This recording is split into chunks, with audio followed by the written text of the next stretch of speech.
Tu galères dans tes révisions, tu comprends rien à ton cours, ton prof est une mamie qui récite le Duno et t'en as marre de dépenser des centaines d'euros dans un prof particulier. Ok, t'es au bon endroit. Salut, moi je m'appelle Nat et j'ai été dans le même cas que toi pour passer mes diplômes. Et j'ai perdu tellement de temps à lire et relire des cours stériles et des explications de profs incompréhensibles.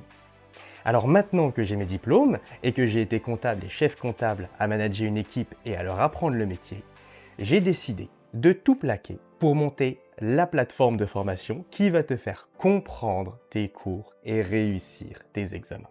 Tu vas y retrouver des cours clairs, vulgarisés, avec des exemples simples pour chaque concept, en vidéo, en audio et en fiche à télécharger. Et comment je sais que tu vas comprendre et que tu vas réussir ? Eh bien parce que je serai là avec toi pour t'éclairer quand on a besoin. Comme un prof particulier. On peut même corriger tes exercices ensemble. Sauf que là, tu as un accès 24/24, 7 jours sur 7, à un contenu qui s'améliore sans cesse et qui s'adapte à toi. Un Duno, ça coûte combien ? 25 € et puis c'est périmé l'année suivante ? Et une école, c'est 6 000, 8 000, 10 000 € à l'année pour que tu galères ? Allez, oublie tout ça, aujourd'hui j'ai une offre de lancement. 19,90 € pour un accès illimité à une formation qui est à jour, qui te sort de la galère et qui te fait gagner du temps pour que tu puisses vraiment te préparer à l'examen. Et si t'es quand même pas satisfait, ok, moi je te rembourse intégralement. Et je ne crois pas que le Duno ou que les écoles fassent ça. D'ailleurs, je vais même faire mieux. Je vais te donner gratuitement un de mes cours. Alors pour te donner un boost à tes études et réussir ton UE du premier coup, clique sur le premier lien en description et on se retrouve sur la formation.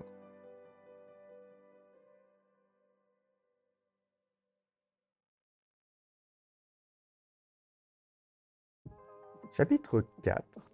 La compétence des juridictions françaises.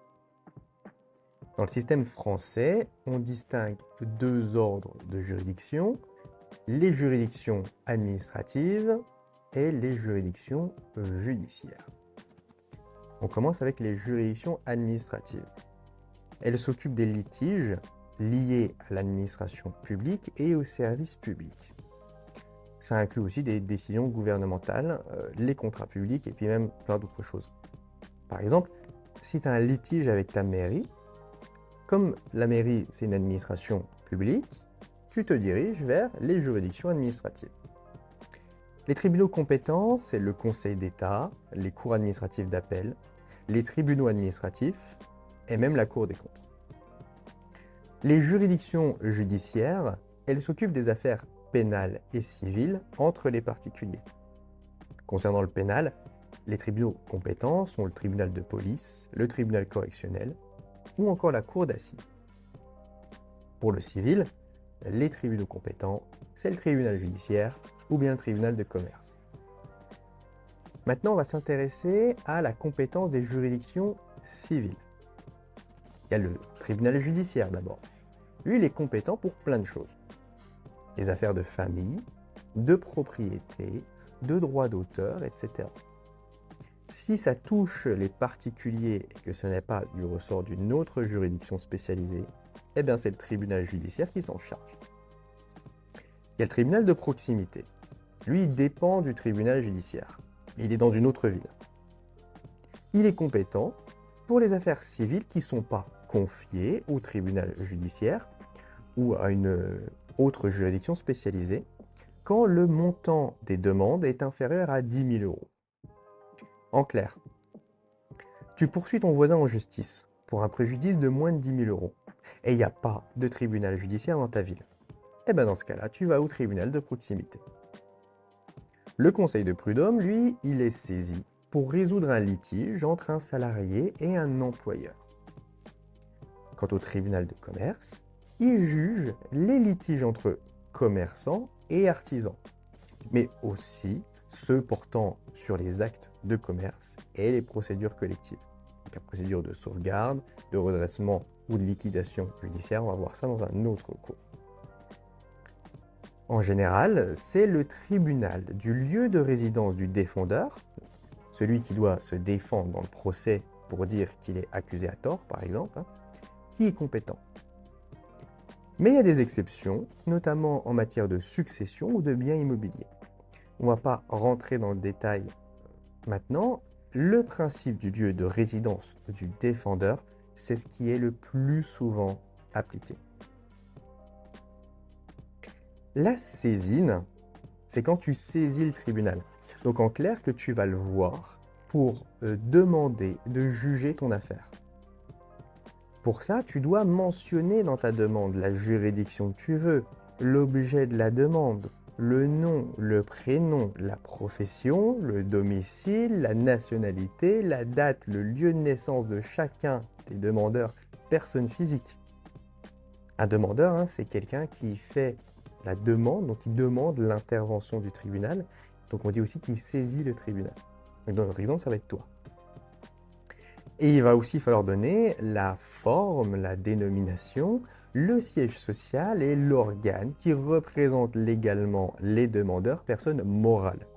Donc les entreprises, si c'est une entreprise qui demande l'intervention du tribunal. Parfois, avant d'aller au tribunal, il y a eu une tentative de conciliation, de médiation ou de procédure participative pour tenter de résoudre le litige à l'amiable. Dans ce cas-là, il faut apporter le compte-rendu de cette tentative. Ou bien, il va falloir apporter la justification de la dispense de cette tentative. On enchaîne avec la compétence des juridictions pénales, avec le tribunal de police. Il n'est constitué que d'un seul juge et il est compétent pour les contraventions. Le tribunal correctionnel, quant à lui, il est formé de 3 juges, compétents pour les délits. Et puis pour les crimes, il y a la cour d'assises qui est formée de 3 juges et de 6 jurés qui sont des citoyens comme toi et moi.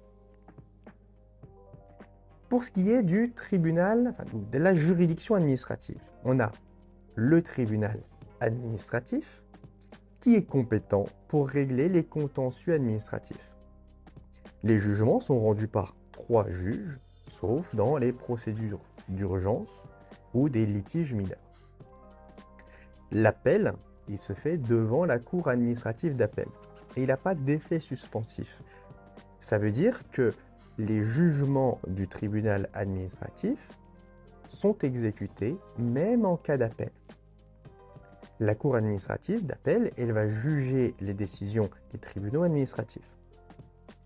Disons que tu es en litige avec les impôts qui te réclament 10 000 €.